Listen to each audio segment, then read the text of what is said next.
অন্তর্বর্তীকালীন সরকার ক্ষমতায় আপনারা নির্বিঘ্নে ভোট দিতে পারবেন। এমন একটি ইস্পাত কঠিন ঐক্য গড়ে তুলব, যার মাধ্যমে কোনো অবস্থাতেই ফেসিবাদ তো দূরে থাক, ফেসিবাদের দোসররাও যাতে কোনো ফাঁক ফোকর দিয়ে সেখানে ঢোকার কোনো সুযোগ না পায়।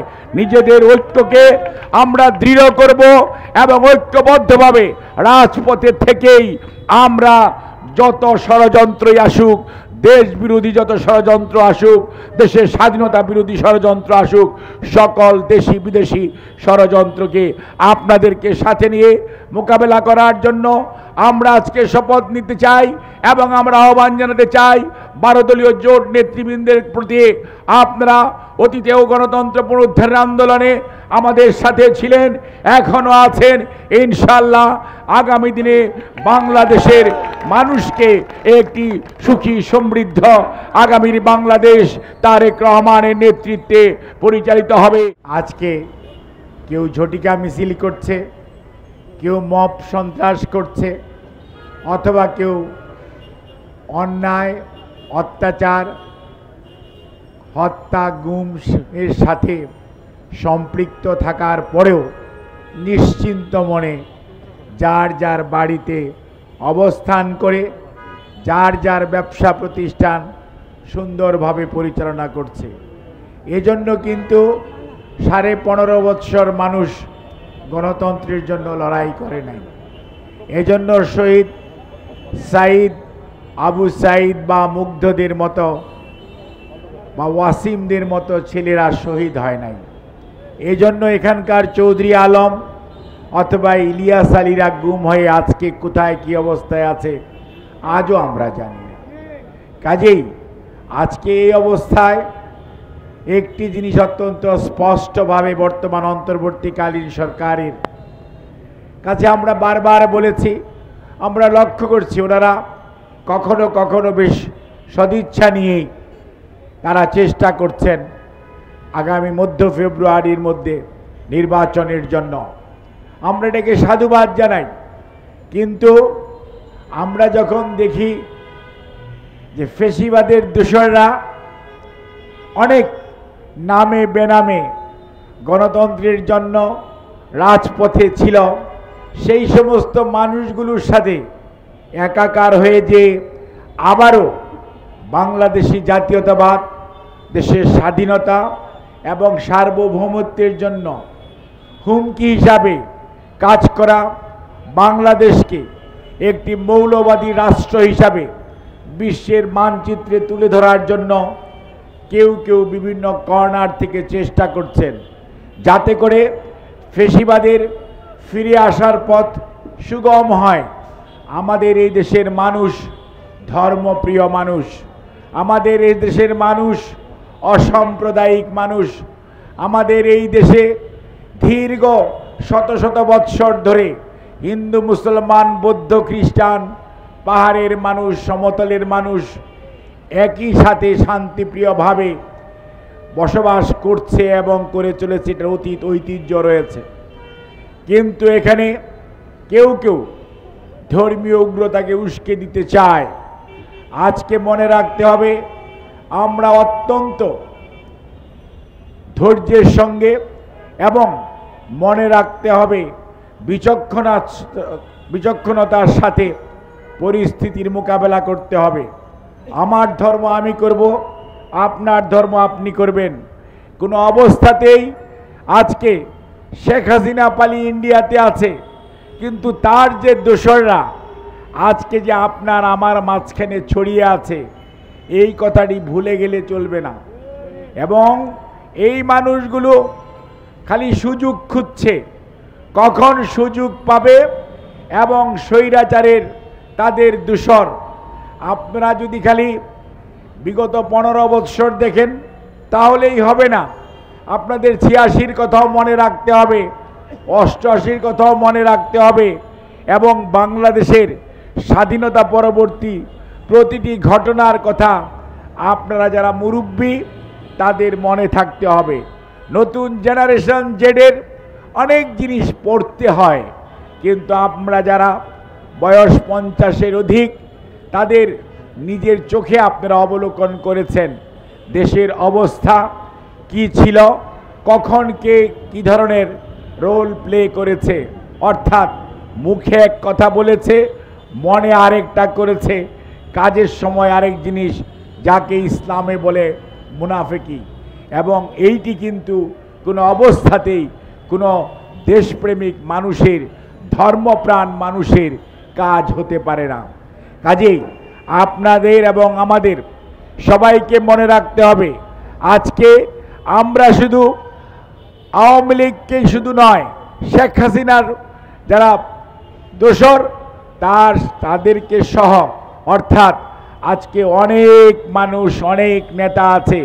2024-এর নির্বাচনের আগে অনেক কিছু আপনারা দেখেছেন, যারা এই প্ল্যাটফর্মেও ছিল তাদের অনেকেও ভোল পাল্টিয়েছে, কেউ কেউ নতুন দল করেছে এবং স্বৈরাচারের দোসর হয়েছে। তারা ভেবেছিল এটি বোধহয় একটি ক্ষমতা প্রলম্বিত হবে, দীর্ঘদিন তারা সেই সুযোগ সুবিধা ভোগ করতে পারবে, কিন্তু তারা চিন্তা করেছে যা দেশের মানুষের চিন্তার সাথে সেটি মিলে নাই, এবং যার পরিসমাপ্তি ঘটেছে 24শে জুলাই এবং 5ই আগস্টের স্বৈরাচারের পলায়নের ভিতর দিয়ে। কাজেই বন্ধুরা, আমাদের আন্দোলন গণতন্ত্রের জন্য আন্দোলন, আমাদের আন্দোলন মানুষের অধিকার ফেরত দেওয়ার জন্য আন্দোলন, আমাদের আন্দোলন দেশের সুশাসনের জন্য আন্দোলন, আমাদের আন্দোলন লুণ্ঠনকৃত অর্থ ফেরত আনার আন্দোলন, আমাদের আন্দোলন আমাদের গুমকৃত ভাইদেরকে সশরীরে ফেরত পাওয়ার আন্দোলন, আমাদের আন্দোলন যারা শহীদ হয়েছে সেই সমস্ত শহীদের দামদের জন্য যারা জড়িত, তাদের যারা নির্দেশ দিয়েছে, যারা গুলি করেছে শহীদদের, তাদের সবার বিচার বাংলার মাটিতে হতে হবে। এটি আমাদের আন্দোলনের অন্যতম জিনিস। আরেকটি হচ্ছে, এই দেশের মানুষ 9, 14, 18, 24 চারটি নির্বাচনেই সঠিকভাবে ভোট দিতে পারে নাই। মানুষ চায় নির্ভয়ে নির্বিঘ্নে নিঃসংকোচিতে আমার ভোট আমি দেব, যাকে খুশি তাকে দিব, সেই পরিবেশ।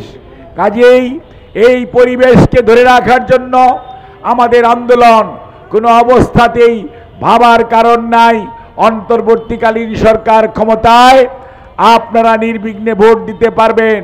যদি আপনারা সচেতন না থাকেন তাহলে মনে রাখবেন, এই স্বৈরাচারের দোসররা, কর্তৃত্ববাদীর দোসররা আপনার আমার ভিতর ঢুকে পড়ে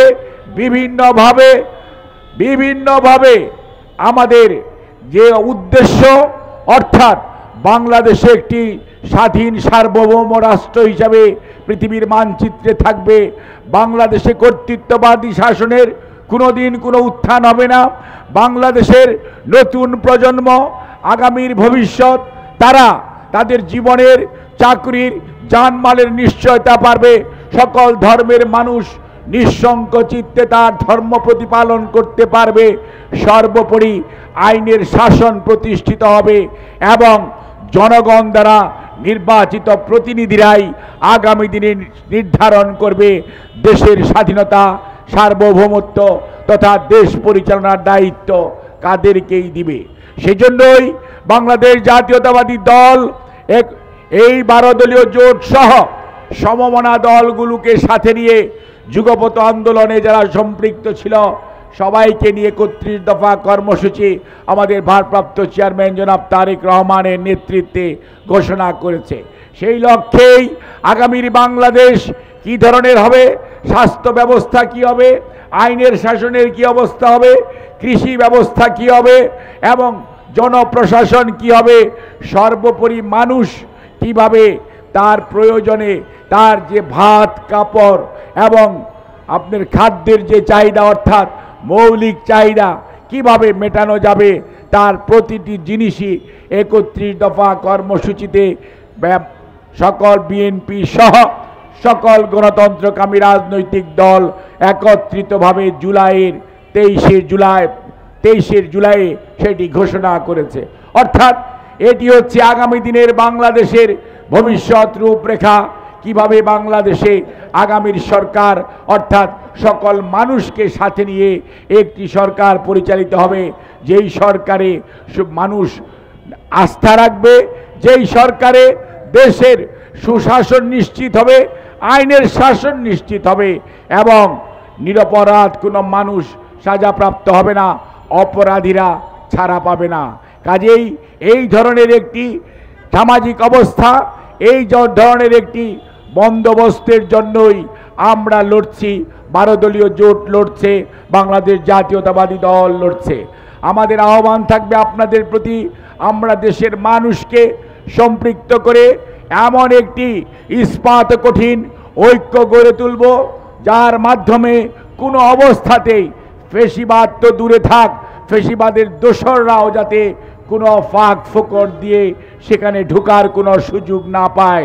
নিজেদের ঐক্যকে আমরা দৃঢ় করব এবং ঐক্যবদ্ধভাবে রাজপথে থেকেই আমরা যত ষড়যন্ত্রই আসুক, দেশ বিরোধী যত ষড়যন্ত্র আসুক, দেশের স্বাধীনতা বিরোধী ষড়যন্ত্র আসুক, সকল দেশি বিদেশি ষড়যন্ত্রকে আপনাদেরকে সাথে নিয়ে মোকাবেলা করার জন্য আমরা আজকে শপথ নিতে চাই এবং আমরা আহ্বান জানাতে চাই 12 দলীয় জোট নেতৃবৃন্দের প্রতি। আপনারা অতীতেও গণতন্ত্র পুনরুদ্ধারের আন্দোলনে আমাদের সাথে ছিলেন, এখনো আছেন। ইনশাআল্লাহ আগামী দিনে বাংলাদেশের মানুষকে একটি সুখী সমৃদ্ধ আগামীর বাংলাদেশ তারেক রহমানের নেতৃত্বে পরিচালিত হবে। সেই সময়েও ইনশাআল্লাহ আপনাদেরকে পাশে থাকবো। আল্লাহ আমাদের সহায় হন।